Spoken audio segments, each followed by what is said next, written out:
You are listening to The Addiction Files, where we discuss evidence-based treatment, clinical pearls, and resources while striving to destigmatize the treatment of addiction in our medical culture and save lives. We are the Addiction Doctors, Dr. Darlene Petersen and Paula. Addiction Files. We are discussing the emerging trend of Delta-8 THC. If you haven't heard about it, you're going to, and your patients are using it. It is all over the place, right, Paula? So we decided. Especially in states where marijuana is not legal or only medically indicated. Yeah. So this is something that is increasing, particularly among adolescents. So we'll talk about that. So let's introduce it a little bit. Delta-8 tetrahydrocannabinol, which is also known as Delta-8 THC, is a psychoactive substance that comes from the cannabis sativa plant. We're all very familiar with cannabis sativa because it is the plant of which marijuana is derived, one of the many species of cannabis sativa. Obviously, there's many kinds of cannabis plants. Also, from cannabis sativa species, we also have hemp, which we grow for other products. And Delta-8 THC is in very small quantities in cannabis sativa plants and can also be extracted from hemp in concentrated forms in the form of hemp-derived cannabidiol. The most common forms of THC in cannabis plants is Delta-9, which is the THC formulation we're all familiar with in terms of weed, marijuana, what people are vaping these days, especially young people. And it's the psychoactive part of cannabis, right? We have THC, which is psychoactive, makes people feel intoxicated. And then we have CBD, which is classically known as the anti-inflammatory compound, which is not psychoactive. Now, Delta-9 THC, so classic intoxicating compound in marijuana, and Delta-8 THC are actually very, very similar in chemical structure, and they act very similarly on the body, having the same receptor activity. So they act on cannabinoid receptors type 1 or CB1s, and the cannabinoid receptor 1s are what are thought to make people feel intoxicated or high. So it's a tricky thing. We're going to go into the legality of it and why it's interesting, because Delta-9 THC is prohibited in states where marijuana is not legal. However, Delta-8 THC, which basically has the same effect because of its derision from hemp-based plants, is not so illegal. So Darlene, you tell us a little bit about the history and the legal issues around Delta-8. Yeah, it is really interesting about why Delta-9, we have all these restrictions, but why is Delta-8 so widely available? And this information comes from, just to give credit, our information comes from, there is an article in the Journal of Addiction that came out in February 2023 called Delta-8 THC, a scoping review and commentary by Loparca, and from the CDC and the FDA, 5 things to know about Delta-8 THC. This was a really interesting article, actually from the New York Times and by Dana Smith, how Delta-8 THC works and why experts are worried about it. And this came out in July of 2022. Back to the legal issues, because there are no restrictions when it comes to Delta-8. This was part of a bill called the Farm Bill. And this piece of legislation, it stated that hemp could be grown legally as long as it contained less than 0.3% Delta-9 THC, but not Delta-8 THC. Hence, so it didn't state anything about that. Hence, this market of Delta-8 THC came up. Manufactured Delta-8 THC is typically just added to gummies and vape cartridges and just sold legally over the internet in stores, just like Delta-9.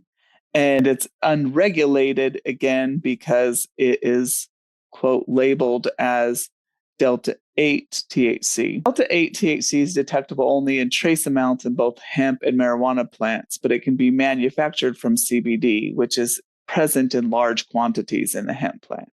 Because CBD is legal, therefore Delta-8 THC is legal. Chemically, Delta-8 is THC, but legally, quote unquote, it is hemp. And that's how they are getting around this law, because we're going back now, we've to go full circle back to this farm bill that legalized hemp. Does that make sense now of how you can have something that chemically binds to the same receptor in the brain, has the same activity, but you have one delta 9 that has to be regulated and can be illegal in many states and is federally illegal, but then you have delta 8 that has just kind of slid under the wire. So delta 8, like we talked about, has very similar activity on the body to delta 9 because it acts on the CB1 receptor, and cannabidiol receptors are actually all over the body, but it does have a slightly weaker affinity than delta 9, which tempers its effect. However, it still is psychoactive, like we talked about. It's intoxicating, so people feel high, they feel intoxicated. Some of the ways people kind of get around the fact that it has weaker affinity for the CB1 receptor is they use more of it, basically. I did a bit of a search into some user groups on Reddit and other internet sources, and really people are reporting that the feeling and the effect of delta 8 is very, very, very much like delta 9 and very potent depending on how they're using it. So especially some of the vape pens, the vaped products, as we know, the same is true for, delta 9 THC can be really, really potent for the quantity of delta 9 THC. And so people are feeling like it makes them really intoxicated, very, very high. So people are finding that it acts the same way, which makes sense. It's psychoactively very similar, acts on the same receptors, and molecularly very similar. So we're just kind of saying, well, delta 8 THC and delta 9 THC, very similar products, just slightly different chemically, but have the same intoxicating and psychoactive effects. Also can cause some of the downside effects as well with increased anxiety. And we're going to talk about that in a minute as well. Yeah, interesting. And typically, like also what you saw, and you talked about this a little bit, is a lot of chronic users just will use more. So they'll just use more to get that same effect that they do with the delta 9. So I thought that was a really interesting part. So what about some of the prevalence? Because it's difficult sometimes with the packaging and labeling, and certain people sometimes specifically will seek out delta 8, but sometimes you don't really know what they're getting. But on average, people that are specifically reporting using delta 8, it's reported that about 16% of regular cannabis users are also use delta 8. And then there was one on adolescent study, and this was published in JAMA actually of this in 2024. So this just recently came out. This was a pretty good sampling of 2,000 12th grade or high school seniors. And the basics of this study is what it came down to.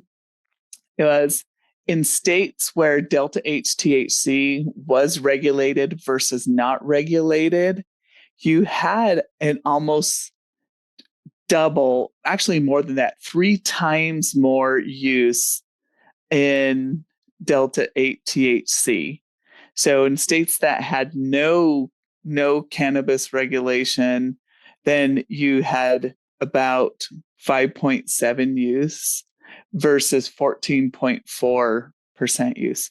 So it does show that when we have these reduced access, it reduces adolescent substance use, which on the developing brain, we want to do whatever we can.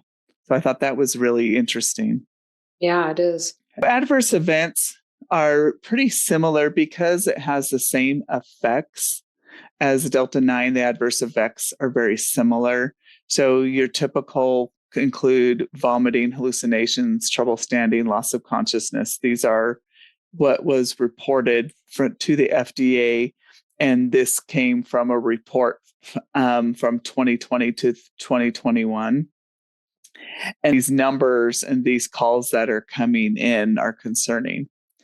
You have the other typical, depending on the route of use, so paranoia, anxiety, and then cough, particularly associated with the vaping. One thing that's unique to Delta 8 versus with a Delta 9 is by some of the process of converting it. The process of extracting it. So they have been reports of potentially harmful byproducts due to the chemicals used in the process.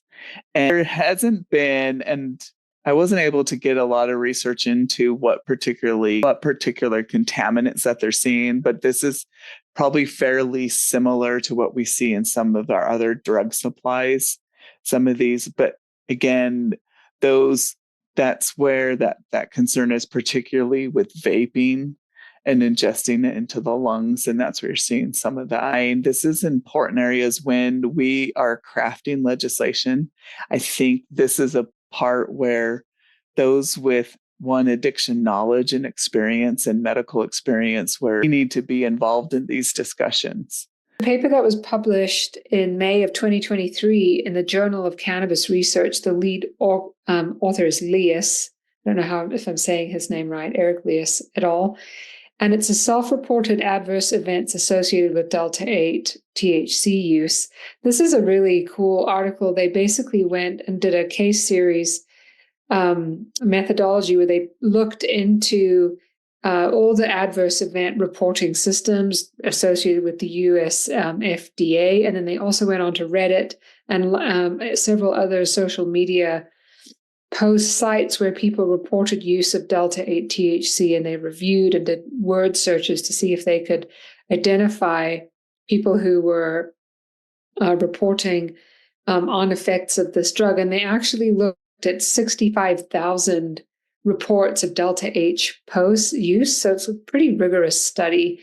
And what they found was that, number one, for sure, out of all adverse events reported from the FDA official adverse event reporting system and then on social media, is psychiatric disorders was definitely number one, with a prevalence of 41% of people who were reporting on these sites. So psychiatric events like we just talked about, anxiety, agitation, paranoia, panic attacks, etc.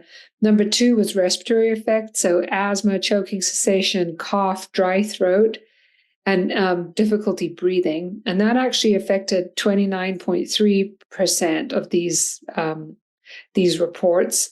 So that's quite a high. Those are the two most commonly reported effects there, and not small effects at all. So it'll be interesting to see what happens. Like you said, Darlene, it's marketed as a much less harmful version of Delta 9 THC, which is, as we know, has reduced perception of harm anyway. So it's a milder high is what they're saying. And because it comes from hemp, it's all natural, which, as you mentioned, is probably not even true, because even though it is derived from hemp originally, we've got this very elaborate method of extracting it, which could contribute to contamination and heavy metal contamination and other chemical contamination. So unfortunately, we're seeing increased emergency room visits, poison control calls, pediatric exposures, pet exposures, and then people are having adverse effects, just like we're seeing with Delta 9 THC. So absolutely, something to be aware of. It's funny because when we decided to do this podcast, I began to see things all around about Delta 8 THC. And since this time, it seems like it's everywhere. I see it being sold everywhere. I see it advertised, smoke shops, gas stations, everywhere. It's just available. It's just out there. And good to be aware of what it is and what the risks are. Absolutely. And you bring up such an important point, particularly with pediatric exposures, because the marketing and the manufacturing is just classically appealing to children, because gummies, chocolates, cookies, candies, just like Delta 9. But like you said, it's in gas stations. I know I can't believe these unintentional exposures are definitely, we've seen a rapid increase and serious risks So this was just from the National Poison Control Center, received over 600 exposure cases, and this was just in from January 1st to July. So just in 6 months, 18% of those exposures required hospitalization, including ICU admission following exposure to these products of children. So that's just something that, with this like public perception of low harm and risk, you see an increase. And that's been something we've known for a long time regarding cannabis in general, and particularly with the unregulation of Delta 8. That's why we're seeing I think more of these adverse events. Not that it's really, as we have just discussed, it's not true really that structurally or chemically different or acting really any different on the brain, but it's just purely a loophole. I think that's the take home message, is somehow this got a loophole. And that's a little bit of my soapbox, is I think it's always important for us as practitioners and as the experts in our field to make sure that we are advocating and working with legislators to just give our knowledge and experience so that we can kind of close these gaps and try to protect our patients. Right. Okay. Well, thank you, Paula. That was great information. Until next time. Hey, check us out at theaddictionfiles.com or email us at theaddictionfiles@gmail.com. Thank you so much to Ricky Valades for use of his song Awake. Check him out at rickyvalades.com.